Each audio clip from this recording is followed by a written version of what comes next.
방사선의 세기를 의미하는 방사능, 이 방사능은 방사선 핵종의 단위 시간당 방사성 물질이 붕괴하는 개수로 의미합니다. 이를 달리 표현하면 단위 시간당 핵변환의 개수입니다. 예를 들어 미지의 방사성 핵종 A 한 덩어리가 1초에 10개의 원자핵이 붕괴하면서 5개의 감마선을 방출했다면 이 덩어리의 방사능은 10베큐렐입니다. 방사능의 정의를 생각하면 이 방사능은 방출된 감마선의 개수와 아무 관계가 없습니다. 오직 붕괴된 원자핵의 개수만 관계가 있을 뿐입니다. 자, 이렇게 방사능을 계산하는 공식, 가장 유명한 A는 람다 N, 이 공식이 만들어졌고, 여기에서 A는 방사능, 단위는 베크렐, 의미는 1초마다 몇 개의 핵변환이 일어나는가, 즉 몇 개의 원자핵이 사라지는가, 이게 이 방사능 A의 의미였고, 이 람다는 붕괴상수라고 부르지만 실제 의미는 1초에 얼만큼 줄어드는가, 좀 전에 예에서는 100분의 1, 이게 붕괴상수입니다.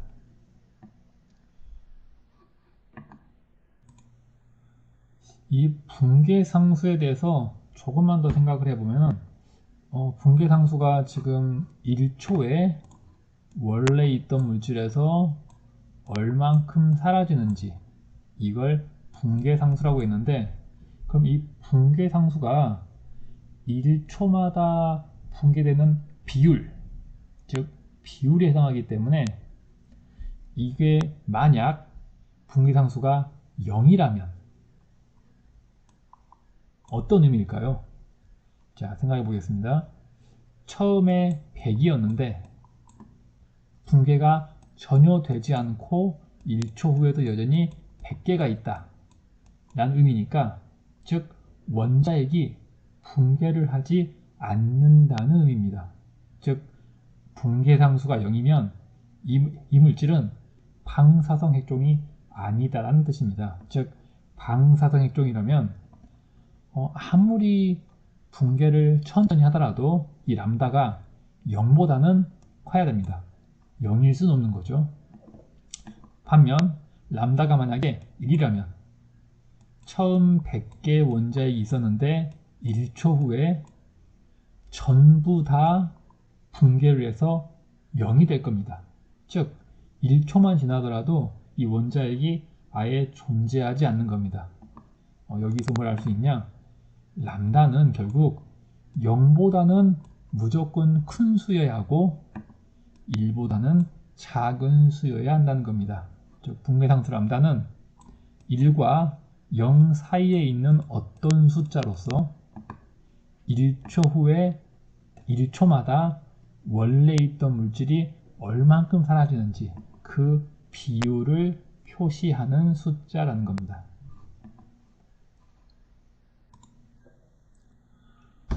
이 붕괴상수는 1초마다 붕괴되는 비율이기 때문에 방사성 핵종의 고유 성질입니다.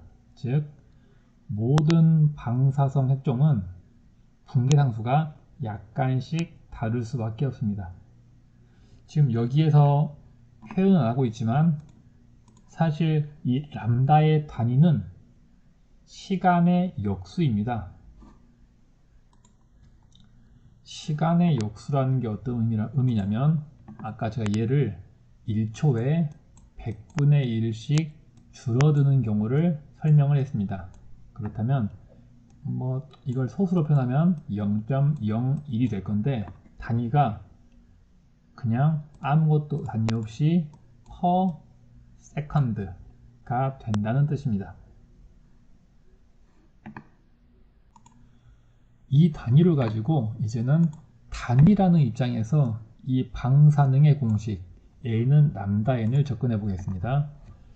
이미 이 방사능 A의 의미가 단위 시간당, 즉 1초당 몇 개의 핵변환이 일어나는가 라는 의미라는 걸 이미 배웠습니다. 즉 이 A의 단위는 숫자 몇 개, 1초당 이런 단위가 될 겁니다. 그런데 이렇게 단위가 없는 숫자 같은 경우 단위가 없으면은 좀 시각적으로 단위가 있는지 없는지 확실치 않기 때문에 이걸 확실하게 하기 위해서 빈 단위 없는 숫자로 샵을 표현하기도 합니다. 제 강의에서는 이렇게 샵을 표현해서 단위가 없는 숫자라는 것을 분명하게 표현하겠습니다. 자, 여기서 단위에서 보면은 일반적으로 슬래시가 포함이 되는데, 사실 이 슬래시는 산수의 나누기를 의미합니다. 즉, 이 샵 슬래시 s, 즉 이건 어떤 의미냐면은, 이 의미는 개수, 숫자를 초로 나눈 값이란 뜻입니다. 예를 들어서 10초 동안 이 핵변환의 개수가 50개가 있었다 라고 할 때 10초 동안 50개의 붕괴가 있었으면 방사능이 몇인가 라고 계산해 보면은 당연히 방사능의 정의가 1초에 몇 개의 핵변환이 일어나는가 있기 때문에 이 50을 10으로 나누면 됩니다. 수식을 보면은 50을 10으로 10초로 나누게 될 겁니다. 자, 이 계산 과정에서 숫자는 5가 남겠지만 단위를 보면은 이렇게 샵 나누기 s가 남습니다. 이 샵 나누기 s를 이렇게 쓰지 않고 표기를 이렇게 슬래시로 표현하는 게 흔히 말하는 단위입니다. 즉, 이 샵 슬래시 s라는 단위는 숫자를 시간 단위, 초로 나눴다 라는 의미인 겁니다. 자, 그러면은 다시 이 계산식의 좌변과 우변의 단위를 살펴보면 방사능은 방금 한 것처럼 베큐렐, 사실 베큐렐은 1초에 몇 개의 핵변환이 있었나 개수를 초로 나눈 것이고요. 람다는 단위가 조금 전에 시간의 역수다 라고 설명드렸습니다. 그리고 n, 얘는 그냥 개수이기 때문에 역시 숫자에 불과합니다. 즉 단위를 보면 결국 남는 건 분모의 초 이렇게 단위가 남습니다. 이건 모든 물리의 공통사항인데 니콜로 연결된 왼쪽 좌변과 오른쪽 우변의 단위는 무조건 동일합니다. 우리가 수학을 풀다가 보면은 이 니콜을 어떤 식으로 이해하게 되냐면은 왼쪽에 있는 걸 계산해서 오른쪽에 적어 라고 이해하게 되는데, 사실 이 니콜의 의미는 왼쪽 부분과 오른쪽 부분이 같다란 뜻입니다. 왼쪽과 오른쪽이 같다는 의미니 당연히 단위도 같아야 합니다.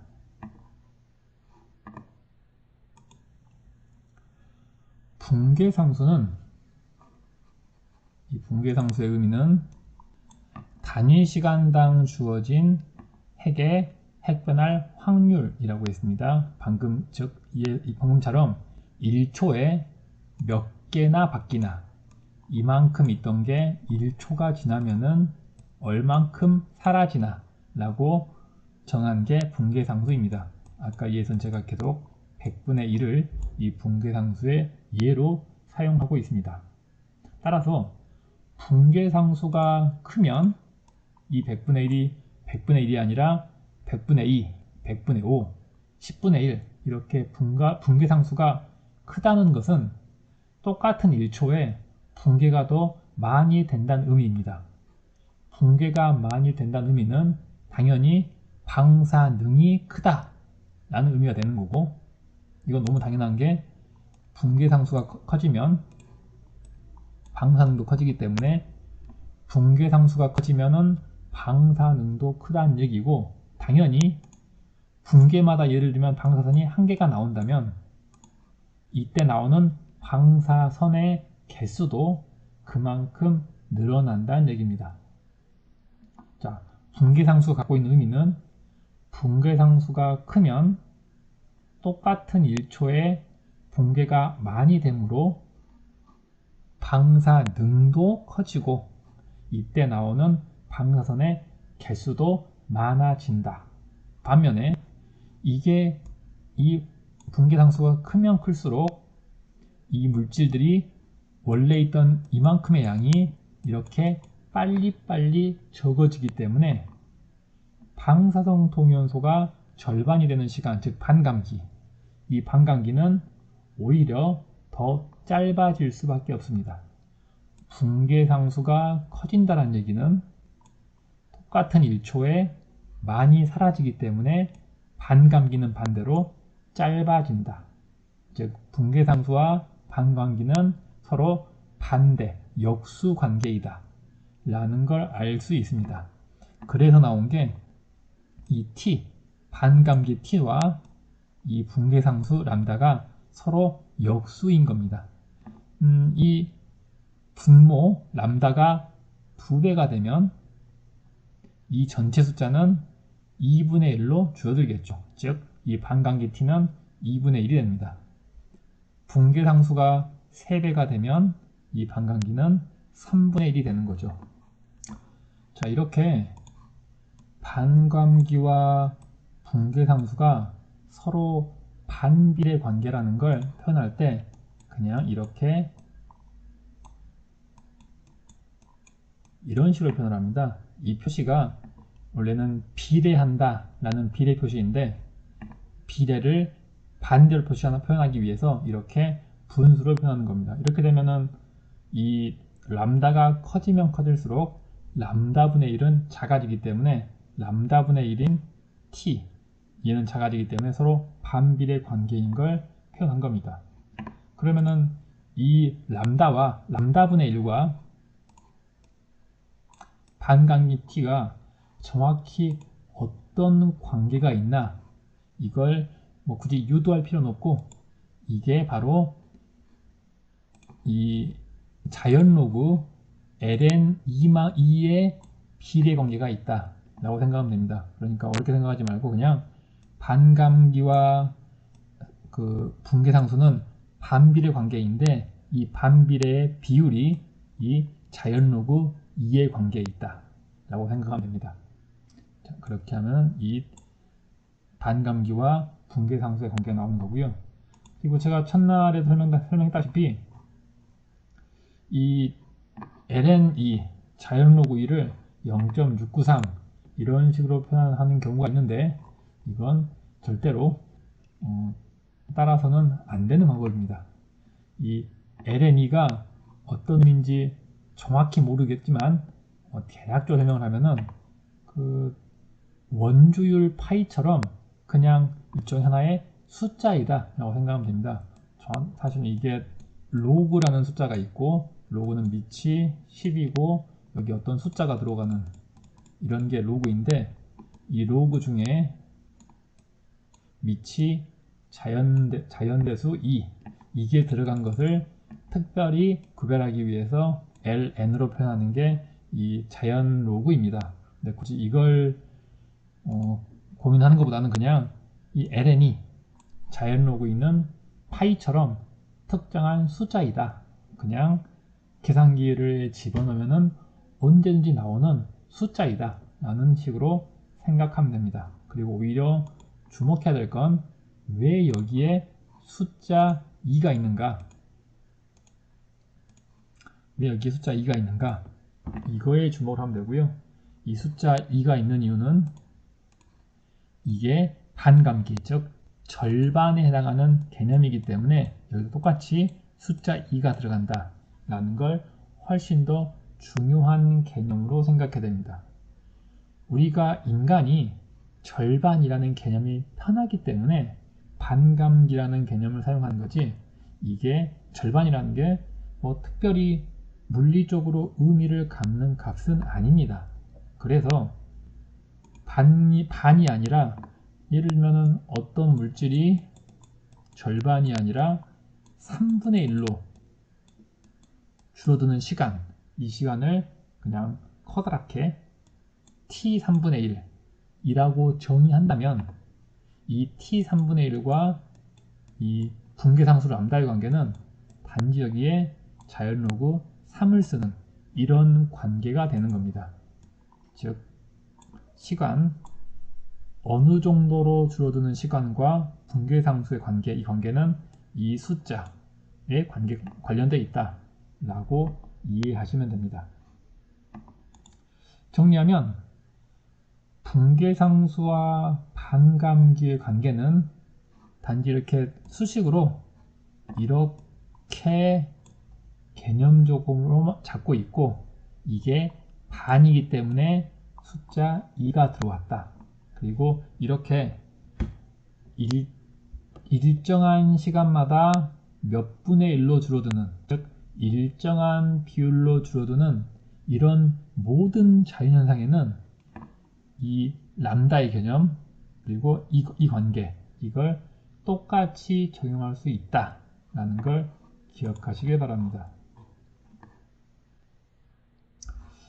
반감기를 이용해서 어떤 계산을 할 때 이런 식으로 계산을 할 수도 있지만, 사실은 반감기를 이용한 계산을 할 때 가장 많이 쓰는 것, 특히 방사선을 이용한 계산을 할 때 가장 많이 쓰는 게 i는 i0 2의 마이너스 람다 t라는 이 첫날 OT 시간에 설명한 이 공식을 많이 사용하지만, 사실은 이 반감기의 개념을 생각하면은 이걸 다른 방법으로 사용할 수도 있습니다. 예를 들면은 처음에 어떤 물질이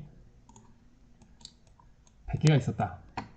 그런데 반감기가 한 번 지났다. 그럼 얘가 몇 개가 남는가 하면 당연히 절반인 50개가 남을 겁니다. 자, 그럼 이 다음에는 반감기의 2배가 지났다. 그럼 얼마나 남느냐 라고 하면 반감기를 2번 곱한 25가 남을 겁니다. 똑같이 반감기가 3번 지나면 다시 여기에 반감기가 지나갔으니까 2분의 1을 또 곱한 12.5가 남겠네요. 자, 이 과정을 고스란히 공식화로 하면은 실제 남은 방선의 개수, 즉 이 12.5가 어떻게 나왔는지 보면, 이 12.5는 처음 있었던 방선의 개수 100에다가 곱하기 2분의 1을 3번 한 겁니다. 이걸 수학적으로 표현하기 위해서 얘를 이렇게 가로를 치고 3승하고 표현하면 더 쉽게 되겠네요. 즉 이 부분을 2분의 1에 3제곱으로 표현할 수 있습니다. 왜냐하면 2분의 1이 3개가 있으니까요. 그럼 이 숫자 3은 어떻게 나온 거냐?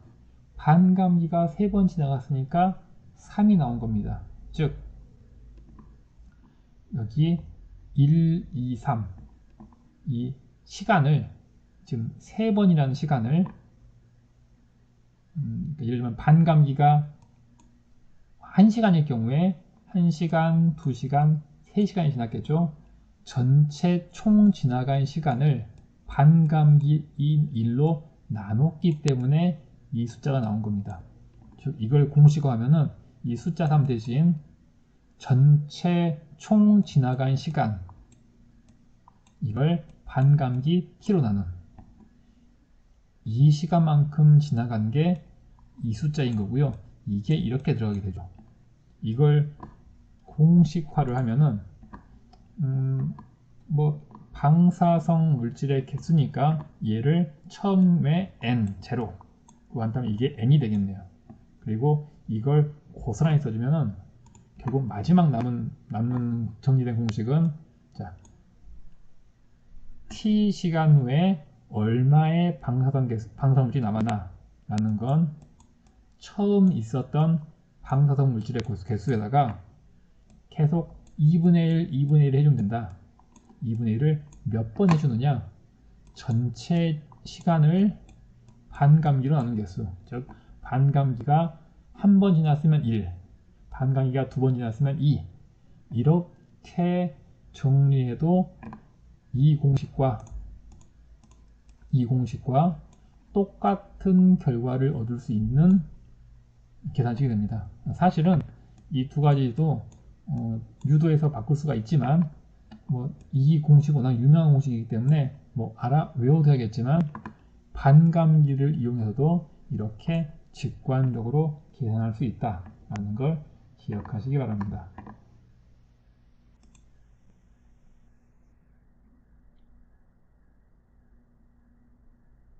비방사능은 단위 질량당 방사능 이 정의인데 보통 1g당 방사능이 얼마인가 로 생각하면 됩니다. 즉 1g당 몇 베큐렐인가. 방사능에서 사용한 단위 시간이 1초였던 것처럼 보통 비방사능에서 사용하는 단위 질량은 1g입니다. 그런데 아주 가끔 몰이라는 단위가 이 단위 질량으로 사용되는 경우도 있습니다. 몰에 대해서는 정확하게 정의를 설명을 드리면은 일단 쉽게 설명을 하면 1몰은 그냥 어떤 물질의 원자량에다 g을 붙인 거다 라고 생각하면 됩니다. 예를 들어 탄소 같은 경우에 원자 번호가 6, 원자량이 12 라면은 이 12탄소의 1몰은 12g입니다.